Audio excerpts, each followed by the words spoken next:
Peace to the family. How's everybody doing? I hope you're doing real good today. I hope you're doing exceptionally well. And I'm here to talk to you all today about humility in real estate. You might say, what does one have to do with the other? Well, depending on how successful you are, you might wind up being put in a position where people want you to become humble. Now, what exactly does it mean to be humble? Think about it. What does it mean to be humble? That's a good question right now. I've been traveling all over the place. I am growing a little fatigued, but I had a very busy schedule. So those of you that's been keeping up with me, see me in Miami with my daughter. From Miami, you knew I had to drop her off to Beverly Hills, pick up her mother, go to New York for the boxing fight, hang out with some of the people that I mentor in the boxing industry. Then I had to go to Detroit per the acquisition of some real estate that we got out there, several properties, 8 in number. And now I'm back here in Cali and I have to work my way back to New York. It's a rough schedule. It's a very rough schedule. But somebody got to do it. Okay? Somebody got to do it. So, what is humility? Humility is a modest view of one's own importance. Let's think about that. Humility is a modest view, having a modest view of one's own importance. Words are very important. And whenever people emphasize certain ideas over and over and over, I always like to double check the word. It's something that my pops put into me from the time that I was a youth, under 8, because he left at a certain time when I was young. And shout out to my pops. I would go years without talking to him. He'd be his own way, I'd be my own way. Since our last build, we've been talking to each other every single day. We've never called each other on back-to-back days, ever. Since this whole ordeal with him leaving and me growing up to be a man at it. That doesn't mean we had beef, but I gotta tell you, reconciliation is real. Reconciliation is real, and we finally had the type of talk that was necessary, and I'm glad I had it with my pops while he's still alive. And so we've been talking to each other day to day. How you doing, son? Hey, what's up, pops? And I think that's great. We didn't have no beef per se that was verbalized or expressed through actions, but we wasn't talking to each other like that. But it was always love, because I came to terms with certain things, but nothing's better than really talking to that person directly. And he finally opened up. So I guess him in older age, he's doing some things he wouldn't normally do, like do some things that his obviously younger son would do, like get on the camera. I'm surprised he even did that. So I'm appreciative that my father even got on camera and I was able to share him with y'all and share our experience with each other, all of us together combined. It's such an amazing feat coming from my pops, because he doesn't deal with none of that. So I'm grateful for that. And yeah, I gotta soon get myself ready to get out of here. The boss lady is probably showing up anytime soon. There she go. There goes the boss. What, I'm supposed to get off now? All right. When she comes, it's like the damn Grim Reaper. I love the weather out here. I'm good. Ain't the Detroit weather. We ate good in Detroit, that's for sure.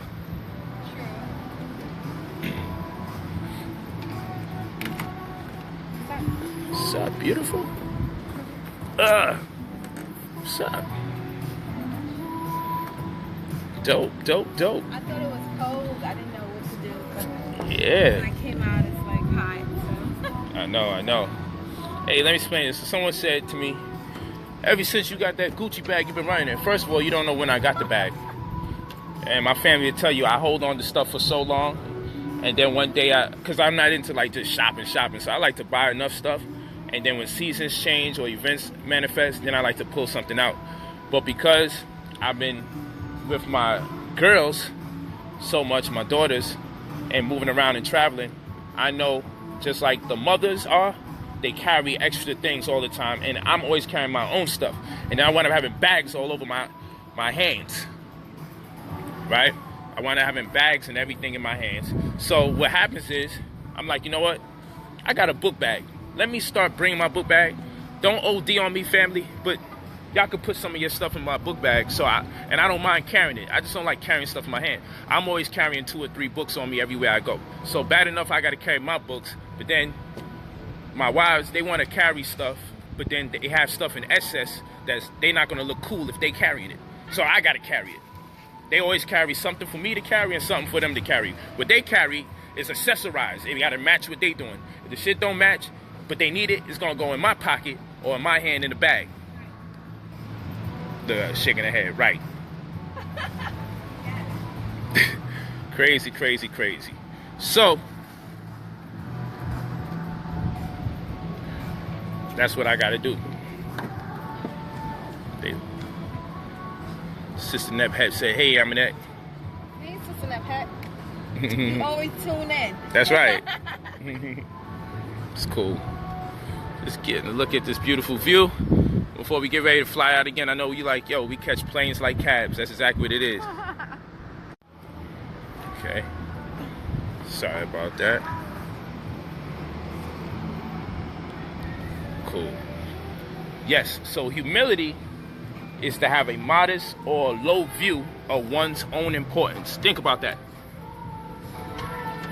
Humility, okay, is to have a modest or low view of one's own importance. Here's where I got to turn up. Start sharing the video. Think about that, Nat. You know how people tell you to be humble, right? Yeah. You know, people always say, be humble, be humble, be humble, right? So what if you look up the word and it tells you that for you to be humble, you have to have a modest view about, or a modest or a low view about your own importance. Then would you care to be humble a lot of times if you knew humility means to have a modest or a low view of your own importance? Now, in a world where people may be, let's say you as a sister, right? Dark skin, natural hair. That has been shunned quite often.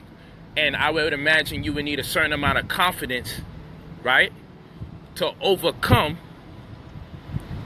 the stereotypes of how dark is ugly, or if you got natural hair, you're not really taking care of yourself. You heard this type of stuff. People are growing into consciousness. But while you was working hard, right, on how culturally significant and important it is to your household, as far as you being a woman, as far as you being a mother, because your daughter got to look up to you and see how you're carrying yourself, seeing your complexion, seeing your hair, and she's imaginably so, she's going to get her confidence from you. She's going to get her confidence from you. That means you have to be aware of your own importance to that situation. I was just speaking to my daughter just this morning, just now before I left. She's like, Mom, you're so pretty, you're so beautiful. She said, oh, I want to do my hair like yours. I was like, okay, just let me know when. I'm like, it is what it is. Like, it starts at home. You know, like, I'm Nubian, obviously, and so is our children. So it means a lot for me to have a positive impression on my daughter's life as far as image and mentality is concerned. So to hear those words coming from her, it means a lot. Yes. So now you obviously play an important role in her life, right? Yeah. So knowing how important it is to demonstrate African beauty in its most organic sense, based on just what we see when we see you.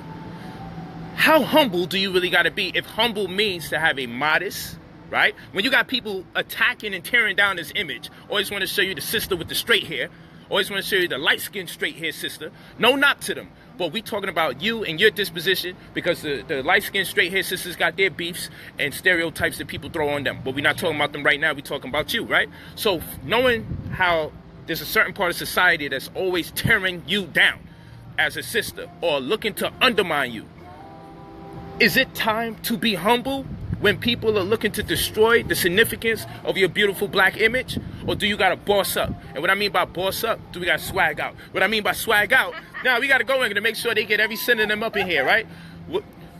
How important it is for you to say, you know what? I'm just not gonna be humble, especially if humble don't mean knocking other people or disrespecting other people. Right. Humble in this particular context means what? That you are gonna have to protrude your chest. You are going to have to say or assert yourself in such a way that you are important. Right. You're not going to take a modest role or lesser your significance, because to be humble is to take a modest or a lower role as far as your importance is concerned. Okay? It means to say, you know what? I'm not as important right now. I'm not looking to giving over an impression I'm that important. That's what humility means. I know what the damn word means. I look up this word to make sure I know what I'm talking about. So there's a time to be humble, right? When you're not that damn important. That's when you should be humble. But when you are important to a situation, why should you play a lesser role? That's my question. Should you be humble in this day and time when it comes to your demonstration of beauty, knowing the mass media propaganda that's out there to destroy the image of a beautiful black woman, dark skin, natural hair, broad nose, big lips, oval shaped, almond shaped eyes? This is our phenotype. Right. This is our genetic tradition. Why should we have to be humble? Why should we take a lesser role for how significant we are if we already know we are significant? Honestly, we've been humble for far too long. That's true. If you use the word in the proper context. That's a fact. I mean, come on. What's some of the things you heard about being dark skinned, or what's some of the names that you used to get called when you was? Well, honestly, because I'm from Guyana, the sun is totally different. So I was darker than this. I was called Blackie. This is from my family members. They would call me Blackie or Night.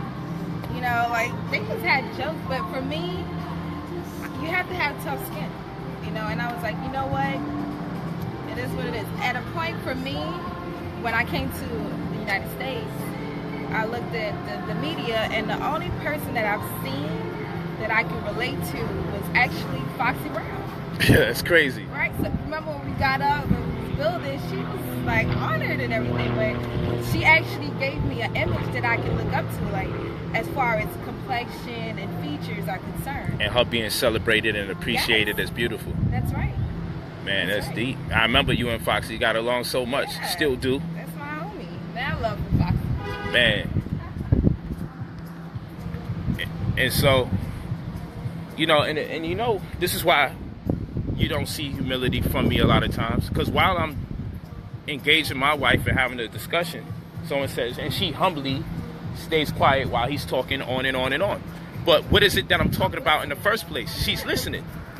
She's listening. There's a time for everything. Yes, and I know. And at the moment, I was listening to everything he had to say. That's a fact. I don't see anything wrong with that. That's exercising humility. Like, you know what? This man has the platform. He has the right to speak on what he's saying. I'll humbly await him to close out so she could come in. That's right. And then I do vice versa. But it's like I'm creating a situation here. This ain't no damn talk show. This ain't, you know, the host got to be quiet more times than the person he's talking to. Right. No, this is me painting a certain imagery because she walked in on the situation. I ain't know what part of the conversation I'll be in when she comes.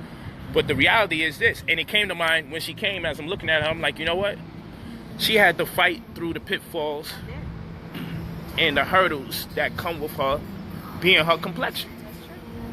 That's a fact. And it wasn't always this popular to be black. And now what they want to do... Guess what? It wasn't always this popular, but however, I'm not going to bleach my skin. I was born this way. Facts. I'm just going to embrace this. When I wear the little eyeshadows and stuff, I'm enhancing what I have. I'm not trying to take away from what I have. You still see me. Like, when I take this off, my eyebrows, and, you know, you still see this face. You still see this hair. And sometimes, yes, I know I switch up my hair because I want a different look. But I'm still natural. And also, like she told me, sometimes I'm going to give my hair a break from picking it all the time. Or sometimes... protective styles. sometimes we on the move and I'm moving around so much. Sometimes she want to sleep on the plane. She want to do this and the third. Yes. She don't want to have her hair all flat and got to now have me rushing her to go to the bathroom, do what she does. So sometimes she want to braid it up and just put something on top, headscarf or whatever, and keep moving. Right. See, when people get at me and they say, yo, how come you let your wives do this, that, and the other? First of all, it's not a matter of this is their body. And it's a part of art. It is. It is art. It's an aesthetic. And secondly, when you're a man and you understand you're a traveling man at that and your family travels with you and rolls with you as you go, or you have a business that takes you in and out of different states and in and out the country at random, you'll realize, yo, we have to start making concessions and accommodations for the weight and as far as how we dress for where we got to go. Right. To maintain our time. True. So it's not everybody's talk, but it's our talk. So I had to come to terms and be realistic here. Like, baby, we got to deal with this image, man. I want you wearing no wigs. I want you wearing no weave. Pick. So she's like, oh, so you must want us to be late all the time. I'm like, well, I ain't, you know what? Whatever you got to do to that, do that, because I got to be on time where I'm going, especially when we got 10-hour flights, 14-hour flights, 7-hour flights, 6-hour flights. I got to come to terms, and then when she breaks it down to me, and like, look, I just want to give my hair a break. Look, I ain't looking to pick my hair right now. Look, I'm just put a headscarf on, take it or leave it, but when I come out and we got to represent ourselves as a family, I will be on point. Believe that. But honestly, but in between then, when I got to bust a move, sometimes you got to allow this thing to marinate. I'm like, you know what? But look, you telling the do you truth. see the difference, like, honestly speaking? Yeah, If your you hair guys, is mad out. If you it grew. guys were to go back to the old videos, my afro used to grow like a mohawk. Like I had an afro hawk. You hear me? And that's because I was constantly picking it, blow drying it. Every time, like, we have events almost every day. We have places to go. But honestly, since we've moved and took a break, came out to Cali, I said, you know what, I'm going to adapt different hairstyles, because out here you want to go to the beach, the sun is constantly up, so you want to go to the beach, the pool, and you know how our naturals and humidity is. My hair come back like a fist real quick. So I said, hey, I'm going to adapt getting natural hairstyles. So I started doing the crochet. The crochet braids in here, and it's worked. And I'm gonna do it again, so don't get mad when you see it. Okay? Okay, that's for you too. That's for all of us. That's for all of us. That's for all of us. Don't get mad when we see it, right? I'm with y'all. I love it just like that. You guys but have been warned. you gotta have patience. If you want it like that, you gotta have patience. That's what I learned. And you can't be picking it every damn day. And you can't be blow drying everything, destroying your hair every day. So, it's not every day she got to come out with a whole afro to convince everybody she pro-black. Exactly. It's just, mentality as well. it's what you learn. It's what you learn. So this thing about humility, I'm probably going to do the real estate conversation a little after this, because this is an important conversation in itself. It's not a man's right to tell a woman what she should do and how she should do it. More rather, it's for the couple to come to terms about what they feel comfortable about chemistry-wise. So I have a say. She has a say. And we both respect each other's opinion. We got to respect each other's opinion. That's it. So, people be like, telling me, your wife should be doing it. She shouldn't dress like that. I'm like, does your wife know that you're so interested in my wife? Like, come on now. Like, handle that in your own relationship. 'Cause at the end of the day, I can't see no demonstration of them telling some woman what they should be wearing, what they should be doing, and why they should be doing it. I mean, first thing I need when you give me that type of advice, I need to see you doing that to your wife. I need to know you have a wife. It's very easy for men to just be writing on, oh, your wife should do this. Oh, your wife shouldn't do that. I'm like, bruh, I'm feeling like you ain't got no wife, because no woman's going to be comfortable knowing you got so much advice and tips to give to another man about his wife. Why you want her to be the perfect image of what you want to see? You know what I'm saying? So I'm like, yo, I mean, love is love, critique is critique, but some people just just over anxious, man. They're just over anxious, man. They just do too much. She's right. My hair grew so much with braids and sewing weaves. All right, sisters, let's just not get too carried away. That's right, sis. Let them know. Don't get too carried away here. All right? But yeah, as a man, and you got wives and you got children, you got to turn around and listen.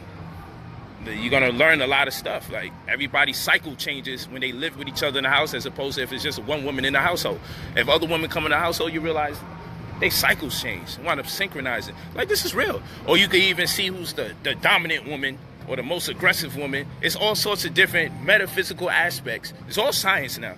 But a lot of creepy shit be going on when you're around a lot of women. You know, it's creepy. At the end of the day, it's mad creepy. You know, I be spooked.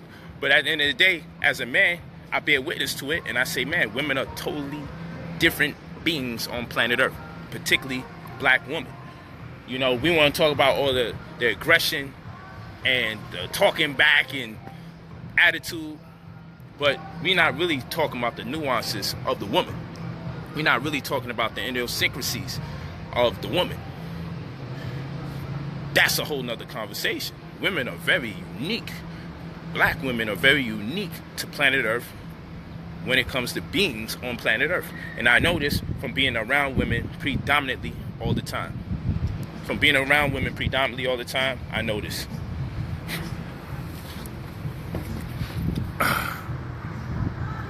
Gotta hook up this bed. It's getting crazy. I want to cut it. I just want to keep the stash. I think I'm gonna do that today. Yeah. If I don't do that, I'm gonna make it real skinny in preparation for cutting it. Y'all gotta miss me with all that beard stuff. I don't like how it's looking right now. Cause the guy, he cut it too thin. The first time when I wanted it nice and thick. So when this happens, I'd rather cut the whole thing off. I don't like having pieces growing out. It's not me. And then I'm in the middle of stuff and I can't get something done real quick. Then I gotta be pulling up looking like this. Man, I'd rather shave the whole damn thing off. Yeah, I'm gonna just fix it up.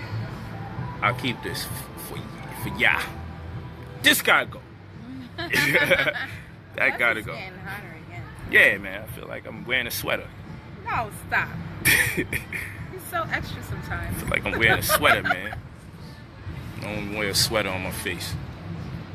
Oh my gosh. I miss this one. I see the different Polight in the video with his father. Word. That's a dope video, right? Oh yeah, I like that video a lot. And his pops, you actually got your pops to go on camera. I know. Y'all don't even know how difficult it is. That man don't even send a text. He don't know what's the sense of writing it if he could just say it. And if he don't feel like writing it back, then he definitely don't feel like saying it. If he don't feel like saying it back, why would he feel like writing it? Like, he got a whole doctrine around why text is evil. So the fact I got him on the camera to do the Instagram stuff, as he says, as the lady said, it's crazy. Word. So thank y'all for watching that. And it's wild too because my pops video, people are like, oh, that's an agent, he's not really my father. I couldn't believe that. Word. They like, that's not my father. I'm just looking to get views by showing my father and showing my daughter, and I'm here like this.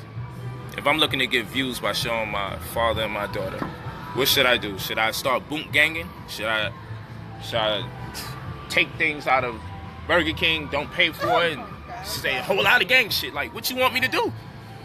I give you me. And I believe I give you more of me than anybody else for the most part. Sometimes I think you're too real for the people. Yeah, it's like you want the self-proclaimed, self-appointed people who gave themselves their own names and give you no more of their identity than what they would actually tell you rather than show you. Right. They don't show you the neighborhood they come from, what school that they went to, the people that co-sign them from their neighborhood. Like, I mean, just think about it. You got people that have what appears to be over 100,000 subscribers on a platform, and then do a class and have less than 20 people show up. Like, just think about the reality of that. I mean, you don't even got 20 friends that's gonna come hear you speak in your own neighborhood.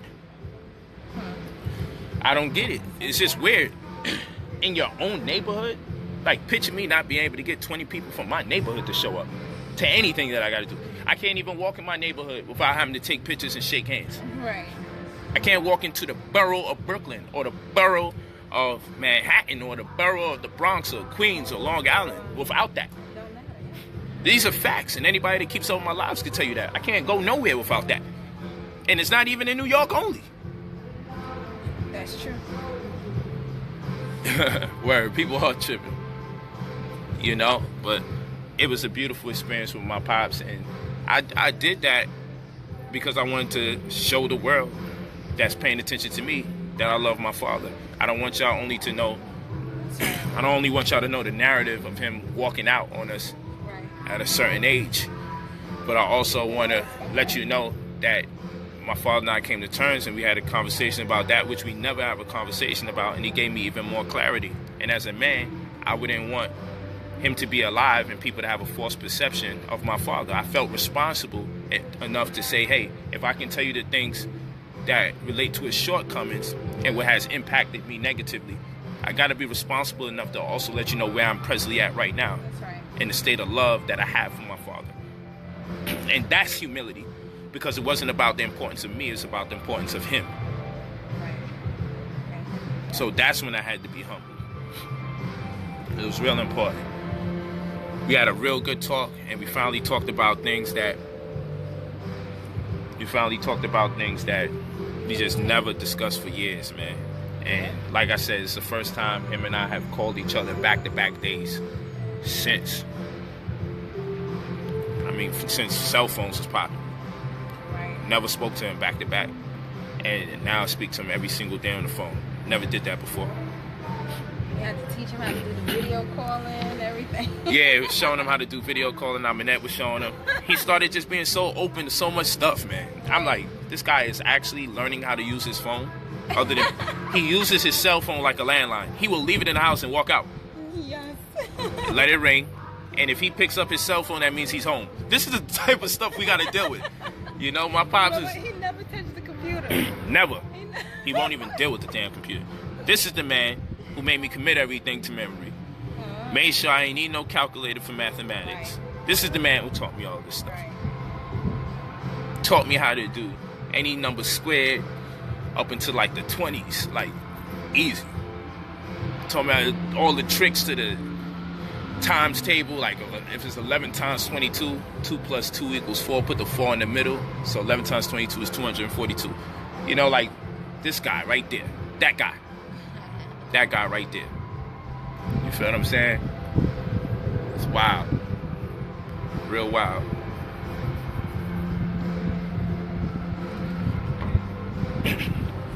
Gotta salute him. Gotta salute him.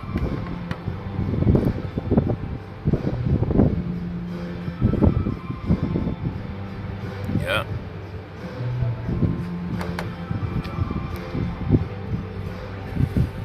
Yeah, and I would say this. Our conversation was more about understanding than it was ever about forgiving. I'll tell you that. I don't even want to say I forgive my pops. I understand my pops. And that is where you exercise more humility, because you never know if you wind up in a similar situation. It befalls you, and then next thing you know, you have to learn the hard way. So I took the opportunity to understand some of the relationship dynamics that he was subject to, and the fact that we don't, like we discussed, we don't have a setting that we can go to as black people or just black men for when the family's about to be broken up. A lot of people just not in anticipation of it. It just kind of happens. And when it happens with children involved, it's even worse, because the fears that set in for how your child's going to grow, normally that anguish is projected upon the other parent by both parents, and that only makes the environment even more hostile. So it's more a matter of me to understand his perspective, because I've heard everyone's perspective, even some of my mother's perspective before she died, the week I had with her, you know. But people are so callous that, you know, they spend the time looking for something wrong in that ordeal than to realize how they can heal themselves. So people taking the time out to say, I thought you never knew your father. There's not one video on planet Earth and no book that I've ever written that says I never knew my father. I've never said that. But I look at some of these weird and ridiculous comments, and I'm like, what is the conversation about? He's a liar. You see, you can't trust nothing he says because he said he never knew his father. And I'm like, that makes absolutely, positively no sense whatsoever. I've never said any time, at any point, or any occasion that I never knew my father. That makes no sense. There's not, and when people say these things, I'm always like, yo, where's the record? Why don't people look for the record? I've never said I never know my father. I said he walked out on us at a young age. I give you that. I tell you the exact age he walked out on, but I've never said I never knew my father. That's ridiculous. That's ridiculous. Okay? Never said that. And my mom's, I even said I knew her, even though it was for only 7 days, that I can recollect. Because all them baby years, a dream here and there, but I don't recall even walking and knowing my mom's until I'm 17 and she dies the week I met her. So let's be for real here. That's what that is. Let's be for real. So, you know, the things that, with all that you could have gained from that experience that was being shared, you want to find out if I ever lied and said I never knew my father. Like, come on, man. You can't find nothing on the internet that says I never knew my father. And I'm always vocal about my personal life, because I believe you need to know enough about a person's personal life in order for you to be able to understand them. That's what I believe. I believe in order for you to understand who you're listening to, you got to know more about their personal life. So I give you that. I give you imagery and connectivity demonstrated with my children. And then for my wives, that's more, I'm not going to say photogenic, but the ones who don't mind being on camera and being subject to the scrutiny and disrespect of black people. Like Aminette, she don't mind. She been rocking with me since I came into this. So she's like, yo, it's all good. I mean, she takes her breaks. She don't really be on it like that. But, you know, as you can clearly see, she's no stranger to the camera. Take a selfie. See, so she's photogenic. She's like, she's down. She's with the shits. She's like, people gonna say what they gonna say. And she's gonna support me no matter what. So it is what it is. But, you know, everybody else is overwhelmed. Not everybody else, but sometimes my wives is overwhelmed by some of this scrutiny. And I don't blame them, because people are very negative. And then they don't just leave it at me. They go to the wives. And they don't just leave it at the wives. They go to the children. They're wicked, man. They'll take their drama that they want to have with me and bring it even to our children. So no mother wants that. No mother wants that for their children. Tanya said, laugh out loud. Get it, girl. I'm trying. Oh, yeah, they'll be having a good time. Oh my God. What's that you be saying? Natural hair don't care? Natural hair don't care. And you know, people, now that's a good question. Why do you need to reply to the negatives? What's wild is if you don't reply, people say, how come you're not replying? You do reply, they say, why do you reply? So just call it balance. I don't reply to all that stuff. But sometimes it's not so much a reply to them. I'm sharing with you. It's a part of the venting process. I have to share with you what goes on, because some of you would never believe some of the wild things that get said. You know, like if I sit next to my father, a man who obviously we share so many genetic traits, then when someone says he's an agent hired to look like he's my father, sometimes that has to be pointed out so you can see what type of mental problems that we're dealing with in the community. Mental health is real, because not only are people saying these type of things, they're believing these type of things.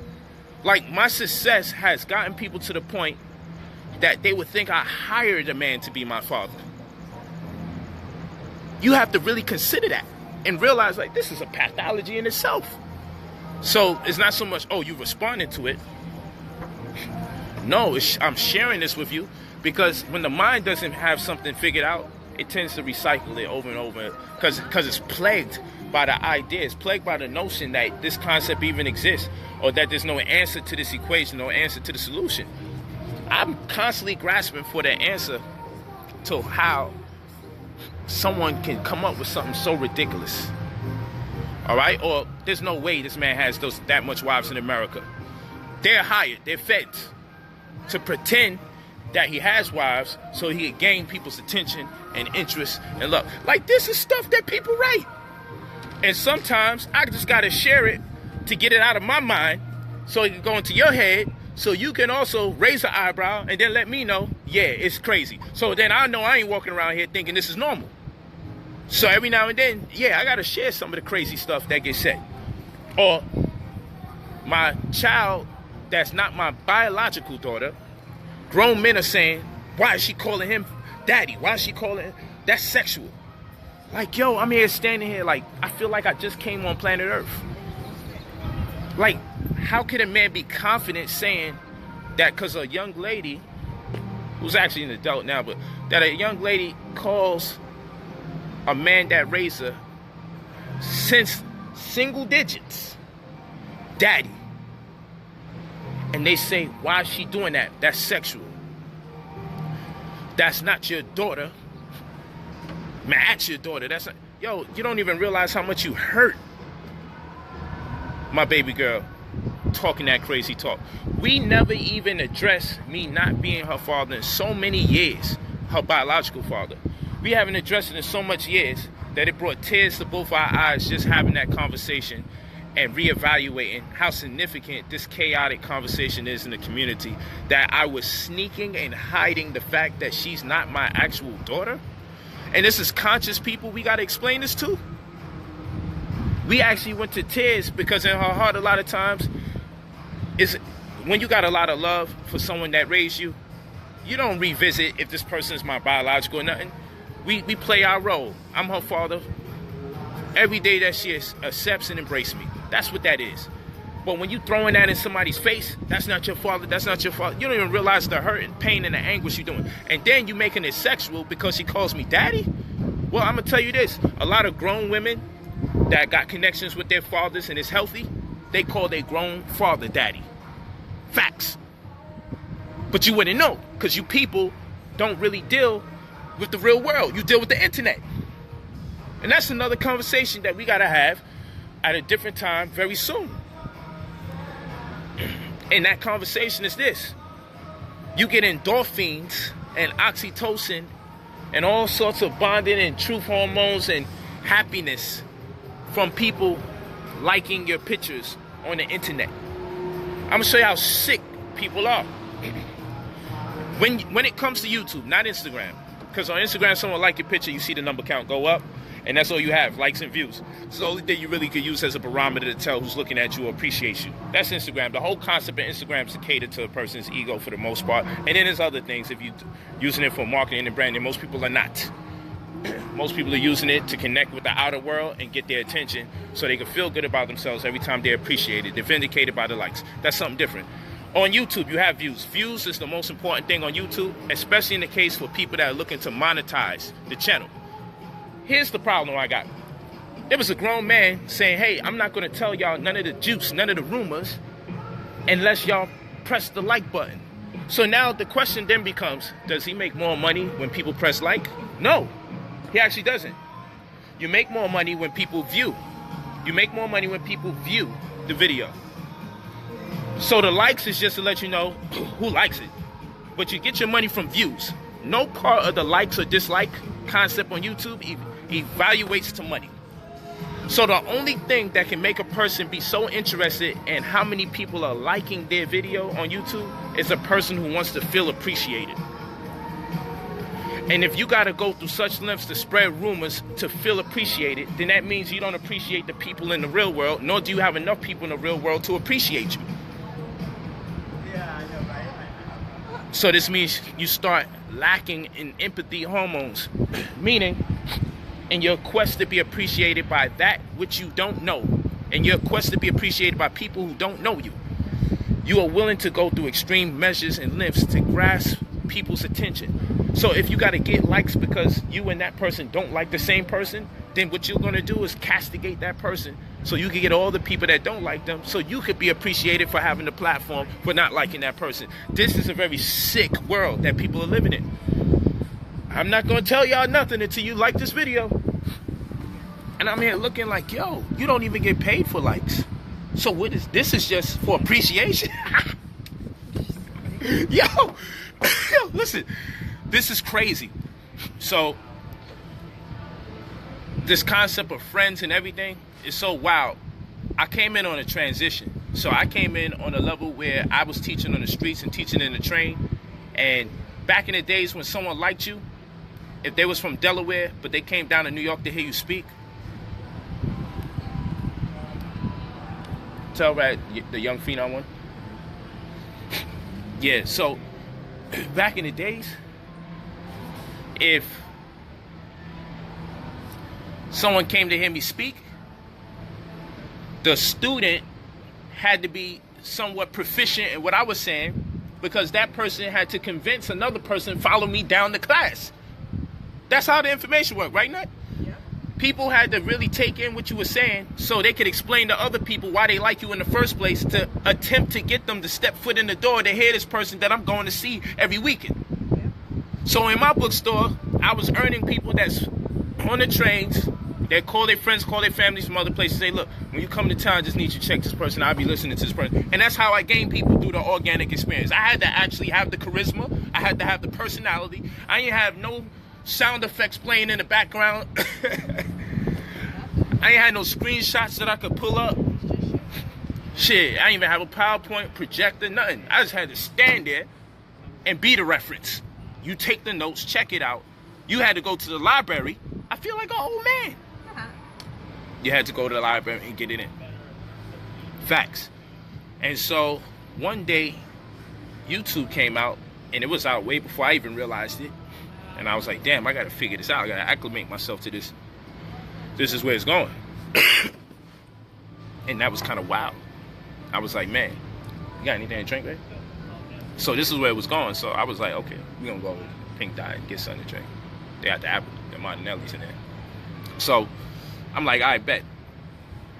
Now we reach out to people electronically, and I don't mind that. But these people that's doing all this electronic hustling, I realize they don't know how to talk to people in person.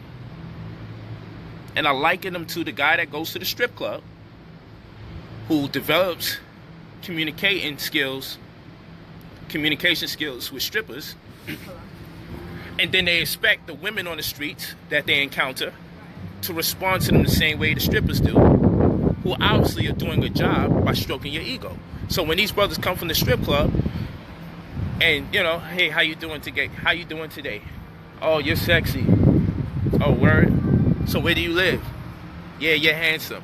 And you get to touch her and everything. You leave there feeling like, yo, this woman, she loved me. Yo, them chicks love me. These chicks be on my body. You feeling great about yourself. Then you go in the real world, and the women deject you. Like, what the fuck out of here? Then you get mad at them. You're pissed off because you were used to them dealing with you a certain way in the strip club. And then you thought the world was your strip club, and you got hit with a reality check that no, you will not be able to talk to women like that. No, you have to work harder to get the type of women that you're interested in if you got a high criteria. And so now you calling them all sorts of mother effers and B words and everything because your little 2-line, 3-line hustle that you thought was going to work on everybody apparently only worked on strippers who were doing their job, making you feel like you were somebody. So now social media does the same thing. Social media has become one giant virtual strip club where we learn how to talk to people any way we choose. We can curse, mother effer this, bitch that, you know. I'm exposing you, I'm going to curse you out, I'm going to talk about your mother, I'm going to talk about your father. And then, guess what? After you get your thousands of views and thousands of subscribers, you go in and you have a lecture and only 20 people show up. Now you're mad as hell. And what you realize is your life has to stay more on the computer. Because in the real world, people don't embrace you. You're nobody in the real world, and that has to hurt. In the real world, the 100,000, 200,000 people that you think you're talking to in the real world, when it becomes only 20, 30, that tells you something about your social skills. Because if you can't get more than 20 people, you can't get more than 30 people to come listen to you speak free or charge, but you can have thousands of people listen to you online, that tells you got horrible social skills. That tells me you're not used to interfacing with human beings. That tells me the human experience has been compromised. And you only can get your message across to a lonely few that represent thousands in the virtual world who do not take any precedence in the physical world. It's true. So, a virtual like becomes more significant and prevalent in these weirdos' world than a human like. They would take 100 virtual likes over one human like. Or it's probably your ratio. 100 virtual likes to a human like equals the same to these people. No, these people, I mean, just look how they talk and communicate when they have problems. That's not how real people communicate. You know how I know this? Because I came in a generation transitioning, not with the brothers who who are a little younger than us do. So I'm 34. So the 20-year-old brothers, 24, 25, 26, 27, when they have a disagreement, they publish it online. They curse everyone out. They talk about people's mothers and fathers. They say, I'm going to kill you. I might stab you. They do all of that. People from my generation, just a few years apart, we might publish a video and get caught up in this stuff. But then there's a point where we're like, oh, word? Let's see each other in person. And then we can't never catch you. We can't never find you.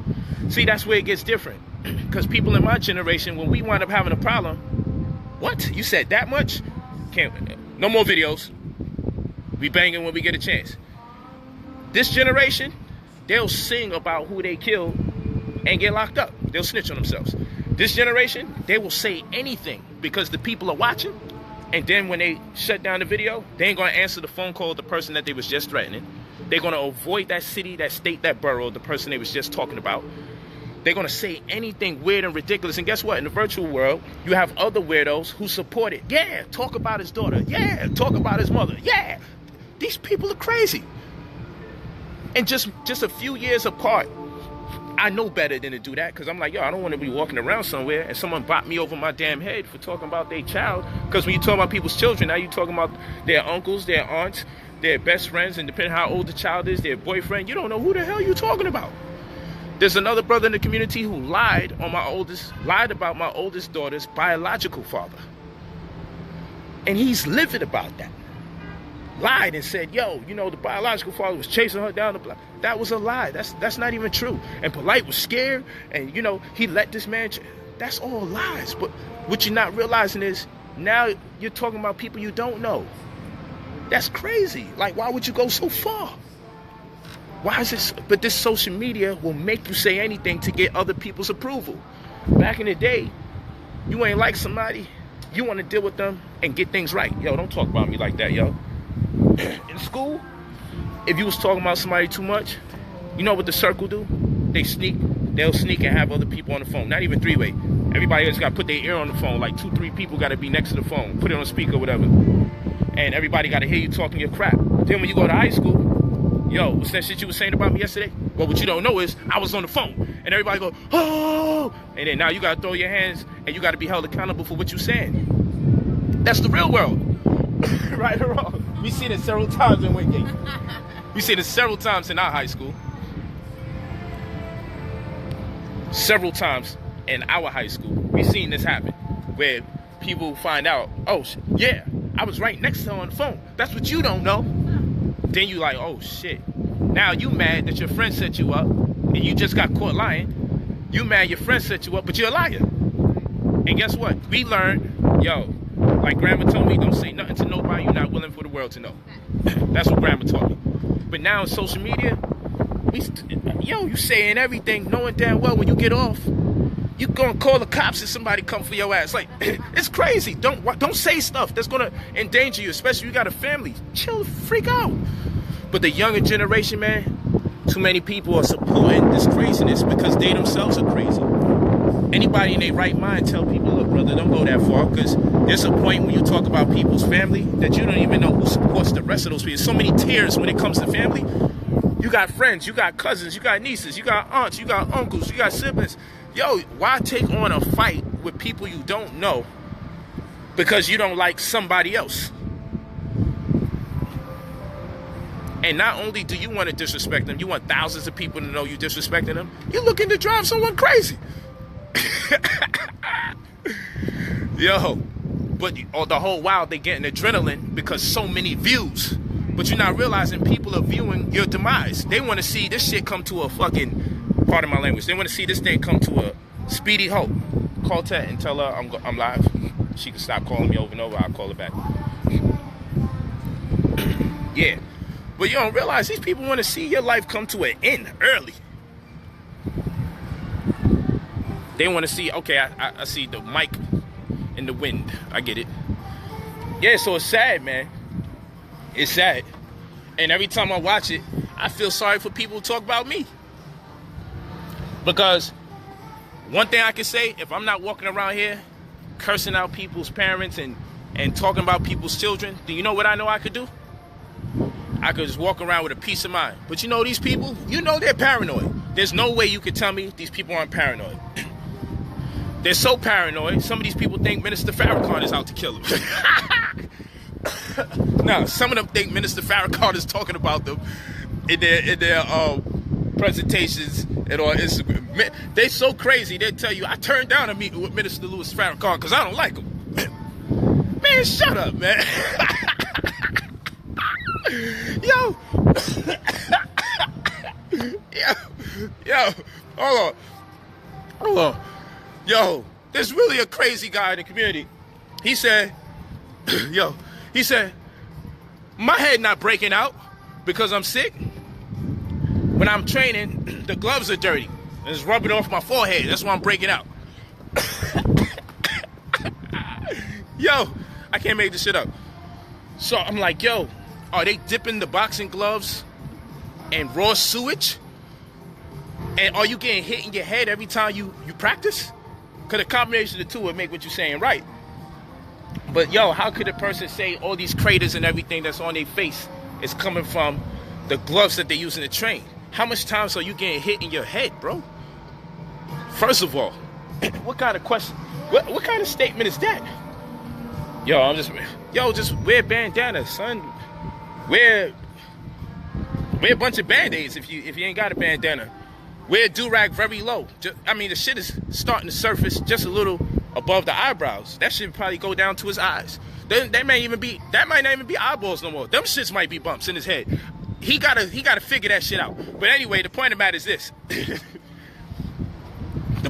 this. Oh no, we coming after him. It's when I get free time though. I told y'all I don't play around.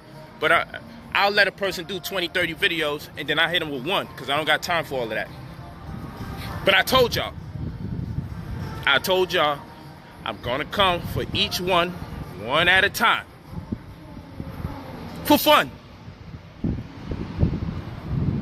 Oh yeah, we coming for you.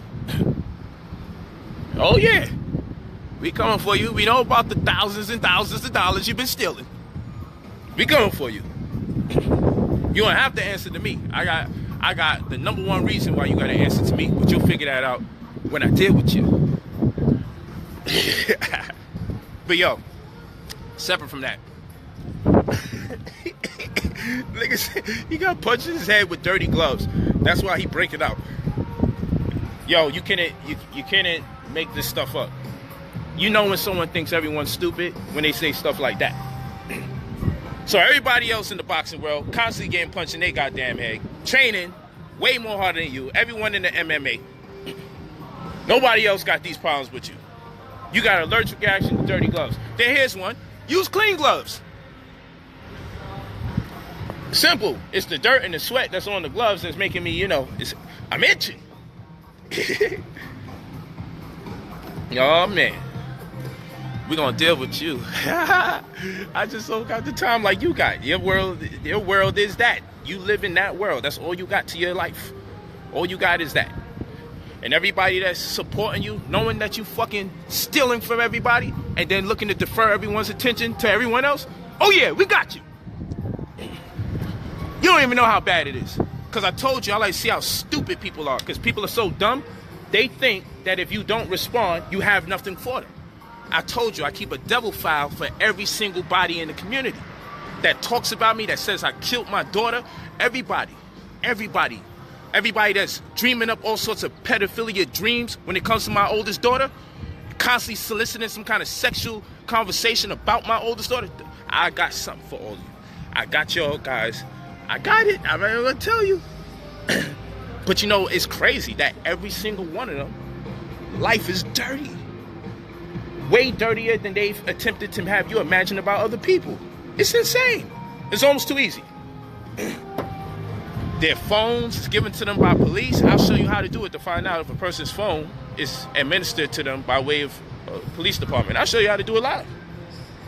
I ain't never seen nobody on parole could threaten people life, threaten people's children, threaten people's mother, have knives in their hands, say I'm gonna kill you and poke you until you die. I've never seen nobody on parole scam like a motherfucker left and right. I've never seen this shit. My nigga Meek Mill couldn't get away with this shit, and he Meek Mill.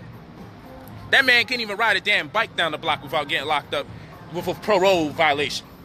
How the hell is this guy getting away with it?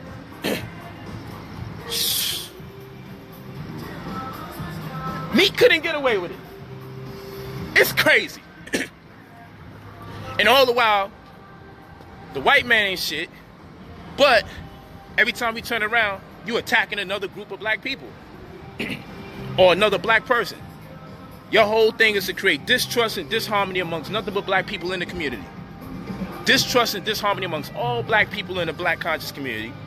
Make everybody don't trust no one because you're the one that's exposing everybody. Whole while, they use the convicted felon talking about you're going to open up daycare centers nationwide. Who the fuck is going to let her? Do you know it's against the law for a convicted felon to open up a daycare center? Like, how are you getting away with this stupid shit? And collected the money and saying, yo, my bad. It's because this other case came up. I wound up allocating the money over there. To who? Oh, the legal aid who got a contract with the state, so he can't take money. You paid a lawyer that can, the kindergarten, the daycare money went to the guy who you can't pay by law.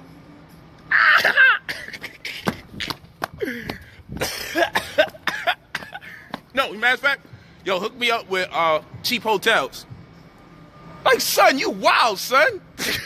The dude got a cheap hotel ring too. You can cop cheap hotels. Son is out of control. Oh, look at these UFOs. And it's a highway, you can hear the cars. Unless the UFOs got the same horns that Toyota and Lexus got on they shams. Come on, son. I can say this much, you know why? Because there's so much. I don't even have a whole stream that I could do this. Yo, I've never seen a lying Negro like this in my life. And the shit he do is so stupid. It ain't regular stupid. It is crazy stupid. It's like he's actually crazy. Yo, I'm reading people talking to him. Yo, so where's the daycare center? Well, actually, I'm setting it up nationwide. All it needs is $10,000. I'm setting up daycare centers nationwide. And the Negro thing, somewhere in his mind, I don't respond because whatever reason he's thinking, but it ain't the right reason. I don't respond because I make sure you talk about me enough, 15, 20 times, so you could exhaust yourself. So I can just look at you like, okay. And plus, I'm too busy. But I'm taking a day off for your ass. I'm going to take a day off for you. Because we got to really find out what the is going on with you, boy. You crazy, man. Like, some people are just nuts and some people are just crazy. I don't know what kind of nut he feel like. You know, sometimes you feel like a nut. They wasn't lying. I don't know if he's an almond nut. I don't know if he a walnut. I don't know what he is, but that's a nutty Negro, man. He's crazy. So with that being said, peace, family.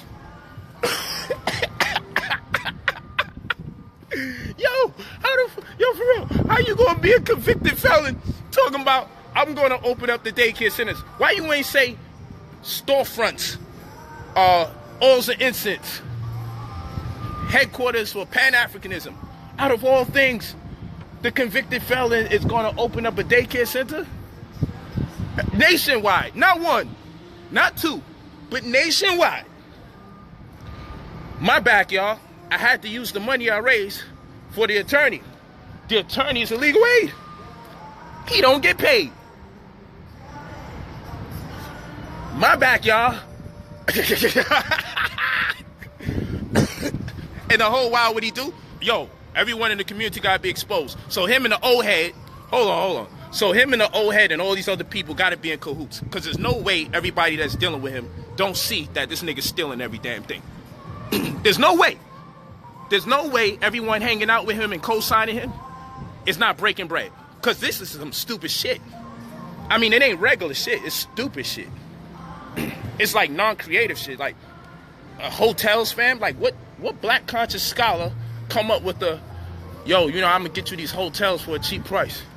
I've never seen a teacher do no shit like this. 1 minute it's UFOs, the next minute you're going to get me a Hotels.com discount. And the reason you breaking out is because you're using dirty gloves and the sweat is fucking with your forehead? Man. And I haven't even begun to tell you what you don't know. I've never seen someone so stupid. I'm just sitting here just watching the fireworks. You might not hear nothing from me until next month. You might hear something from me tomorrow. I have no damn idea. I gotta just see when my schedule permits. So I can show you the facts and just tell y'all guys like, yo, listen, man. But right now he hung himself. He got so much beef, and this one, dude be like, yo, dude to celebrate someone's teacher having cancer, call someone else's teacher a pedophile, then dude to be like, yo, but why they calling my wife and threatening her? And he the type, he would even lie about that, because what he does reverse snitching. And I'm gonna tell you what reverse snitching is. Reverse snitching is when you start problems and people supposed to whip your fucking ass, and what you do, you lie about what people are attempting to do to you, so you could bring attention to them, so they could think, well, police and everybody's gonna think it's you, so then you'll stop and you won't ensue them. That's reverse snitching. Reverse snitching is starting trouble and then making up a story about people attempting to get at you, so the people that should get at you will back up. Oh yeah, you reverse snitched on me. Brother Polight got a female to set me up. I'm like, what the hell is he talking about? Brother Polight sent some woman. What the fuck is he talking about? I'm like, yo, what is this? But I realized what happened. He was supposed to get his ass cracked. Pause. For the little desperate, disrespectful stuff he was saying about me. So I said, oh, he one of those. I realized what he was. I realized. Then he gets restraining orders. We got you, sir. We got you, sir. Then you get restraining orders. We got you, sir. But guess what? You can only bother so many people. See, let me tell y'all something. With the young generation, they all want to be Tupac, right? But they don't want to be Tupac because Tupac is articulate. They don't want to be Tupac because he has an extensive body of work. No, they want to pick up the part of Tupac that got Tupac hurt. They want to pick up the part of Tupac that gets Tupac killed. They don't want to be the part of Tupac that's elegant, that's an eloquent speaker, that's brilliant, that has the spirit to raise the masses to do positive. No, they want to pick up the vulgarity. They want to pick up the cursing. They want to pick up, I'm beefing with every single body. I'm beefing with so much people that when something happens to me, I won't even know who's the one that did it because I done called everybody out. That's the part of Tupac that the young generation want to be. The young generation want to have so much damn beef like Tupac that when something happens, it's a toss-up as to who did it because he got problems with every damn body.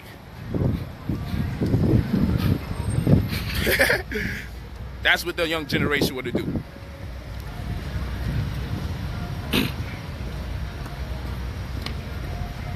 That's a fact. But it is what it is. I'm just saying, sometimes I just sit and I watch it all.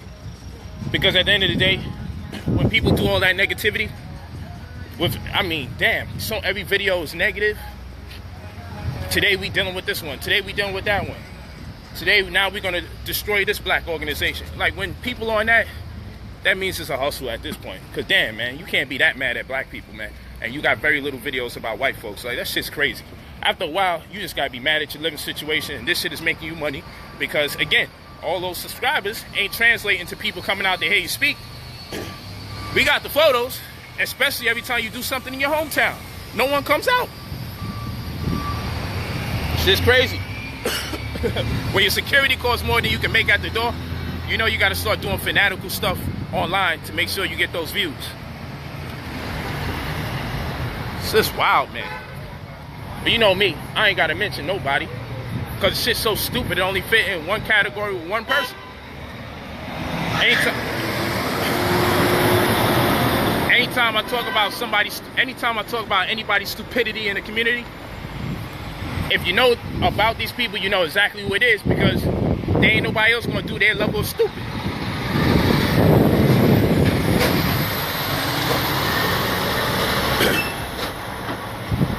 So that's what it is. Yeah. And then, people will knock me for what I say and what I do and then attempt to follow behind me and then get frustrated because it don't work out the same way. You can't microwave success. That's a good one. We need to talk about that one later. You can't microwave success. So what we're seeing now is the backlash and the frustration when things don't work out as you plan, because you went 0 to 100. I always say, if you come into the community and you get praised for beefing with people, that'll be the way you exit. If you come in starting drama, and that's how you get your momentum, you're going to have to maintain drama for the rest of your damn career. And that drama eventually will consume you and take you over. It will destroy you. The drama you use to succeed is the drama that will come down to bring you down. So if the drama you came in with is that I got to expose this one or expose that one, then that's going to be the same drama that brings you down.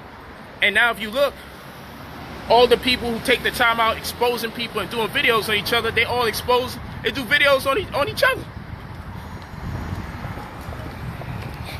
You campaign against people for years. Oh, this one's scamming this one's taking from that one. And then now look at you. Now everybody calling you a goddamn scammer. And it's actually true. And I don't see no record of you paying anybody back. Shit. Another conversation waiting to happen. Shit. As old school say, shit. As the Bages would say, you full of beer shy. Yo, this dude is crazy. Yo, I'm getting so punched in my forehead with dirty gloves. That's why I got all these bumps on my head. Oh, man. Look like he cleaned his head with a dirty toothbrush. He be thinking about the pyramids on Mars so much. His head look like the thoughts are protruding through his fucking forehead. This shit is crazy. But it's alright. I just like how it all manifests. Because you see, the whole while, I could have been doing 20 videos to his 20 videos so we could be at 40 right now. But instead, I said nothing. And I'm looking, I turn on the internet today, see what's going on. I'm like, let me see what these crazy Negroes is doing in the community. Let me see who banging on who today. Shit is entertainment. I ain't gonna watch it. I just see the titles, read a few comments. And I'm like, God damn. Look at this guy. Just type his name in it. You see all this shit. With court cases and daycare centers and hotels and threats and police. And I'm like, damn, boy, you busy this last year. I ain't gonna lie, you gotta draw some attention to yourself. It may not be the best attention, but hey, hopefully you can make it out the hood very fast and never have to be subject to the people that's on your heels right now. I don't wish nothing bad on nobody. I hope he live long enough to learn better and do better and stop with the negativity and start in more trouble than you can handle. I hope so. That's all I can hope for any man. But shit, I ain't perfect. I'm far from perfect. But the beauty about it is that I know. It's a damn shame. One thing you don't want to get involved with people is the expose game. Because once you start exposing people, it draws people's interest about you and how clean you really are. And no one hates nothing more than a person who exposes people only to find out they should have been exposed. Shit is actually sickening. Should have stuck to teaching and became more refined. You gave up on teaching to become a damn journalist that deals with rumors. Now the rumors is all over your head. I see the walls closing in on you. And guess what? All those people associated with you, they should be ashamed of themselves. Tis, y'all. Y'all do all those exposed videos with him, and you're gonna turn around and let him get away with these hotel schemes and these daycare center schemes and these legal fund schemes and these GoFundMe schemes and these UFO, the fake UFO. Oh, they did genetic testing on the UFO. Then you turn around, dude gotta admit, damn, it was fake. So then where you get the genetic testing idea from? That means you was just lying. Yo, I'm telling you, family, they did DNA testing on this UFO that's in the tomb. Then you turn around, yeah, well, you know, I might have been wrong about that. So where the hell you got the DNA testing information from?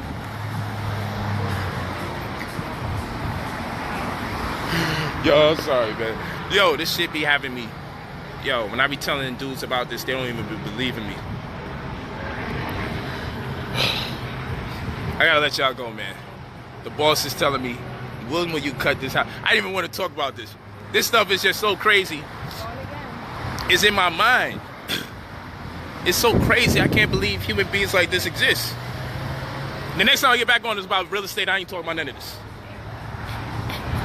Now I'm gonna have to name this. No, you just cut it out. Black beauty, humility, and social media crazy. I gotta like name it something that matches everything. But I mean, son is wild. But I'm gonna check y'all lady. Check y'all later. Yeah, straight fake alien mummy. You know what I'm talking about? Come on, don't stop.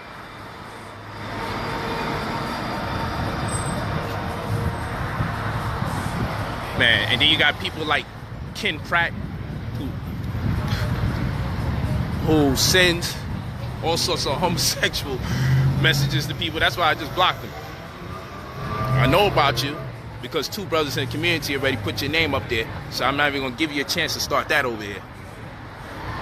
But yo, I'm gonna check y'all. Sup, Vlad? Peace. Peace, Mike. Peace. Peace, peace, family.